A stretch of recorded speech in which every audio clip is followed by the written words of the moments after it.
Hello and welcome. My name is Matthew Esposito, and this is my product review on the DynaGlow model number RMC95C6 portable kerosene heater. Now, as you can see, the wick is lit and the heater is working. You can also see the safety cage around it in case of children or animals or adults that you will not burn yourself when touching or getting near the heater, whether it's active or cooling down. Now, the main myths concerning kerosene heaters are that they're unsafe or extremely dangerous, when put in a room inside the home, and this is simply not true.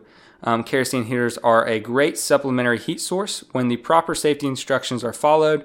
It is just like any other form of open flame safety measures. Now, with the heater came the instruction manual, safety tips, and the heater came about 75% put together, and then the only thing that the owner has to do is put in the wick, which is simple, just dropping it in, and putting on the top cap and the wire cage you see there. Now, operation is quite simple. You just need to check your fuel gauge, make sure the fuel cap is tightened. This dial right here is the wick dial, so you lower it or heighten it, and that allows you to light the wick and then lower and heighten the flame heat source as needed. The electric ignition is right here, and so when lighting the wick, you would open this door, turn up the wick, and hit the electric ignition. Once the wick lights all the way around, you then shut the door, and as it heats up, you can turn down the dial here for the wick as to not waste fuel. The electric ignition is run by two batteries placed on the back of the kerosene heater. The heat source then allows for the fumes to come out the top, and so heat also comes out in the 360 degrees out the vents that you see there. Now, as far as safety goes, speaking of ventilation, that is the number one thing to pay attention to when using a kerosene heater, is that the space is properly ventilated so that carbon monoxide is not being produced at unsafe levels inside the space or the home. Ventilation can be done by keeping all doors open inside the home, cracking just the top of a window to create a natural draft, or opening the flue of your fireplace. Also, you can turn on a fan. Make sure the switch on the ceiling fan is going clockwise. This is for spreading out heat around the room. And then, of course, in the summertime, you switch the ceiling fan to counterclockwise, and that is for cooling off a space. Safety measures also to take into consideration are to keep, anything fabric at least 3 to 5 feet away from the heat source.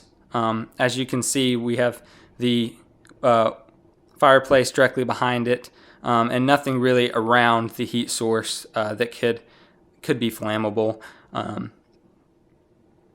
Some improvements I would make to the product are with the heat rising 360 degrees around the kerosene heater. I believe it is slightly wasted, and so I believe with a internal blower that could blow the heat around the room, you wouldn't lose quite as much heat going straight up. Now again, this can be changed by turning on the ceiling fan like I mentioned to help blow the heat back down. Also, I believe that it should come with a carbon monoxide detector that can measure its own output directly on the heater, and then measure how much would be an unsafe amount being produced into the room at any given time, and alert the user. I believe this would be a great safety measure that would help people realize that kerosene heaters are still a great a safe way to heat a space. They put out large amounts of heat, and used as a supplementary heat source can, in an emergency or to keep the power bill down, heat the space that you're in and not the entire home. Also, with the batteries located in the back, I would like to include a cable and a portable solar panel in case of extreme emergency when no matches are available to light the heat source, or extra batteries, you could then put the solar panel out of a window and wait for it to charge enough to start the electric ignition. Therefore, in extreme amounts of emergency, with all the odds against you, you could still be able to light your heat source. The copper kettle there you see is not included, but that is to show that you can cook and, of course, boil water on top of the heat source. And this is another feature that is a benefit to the owner. In a case of emergency, you can still produce food and clean water. That completes my review of the kerosene heater by Dynaglow, model number RMC95C6.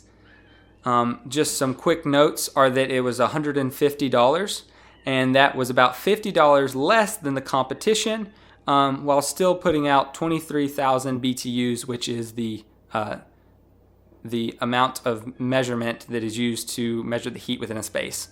So it is putting out more heat for $50 less with all the same features, which is why we went with this Dynaglow portable kerosene heater model. Thank you for your time.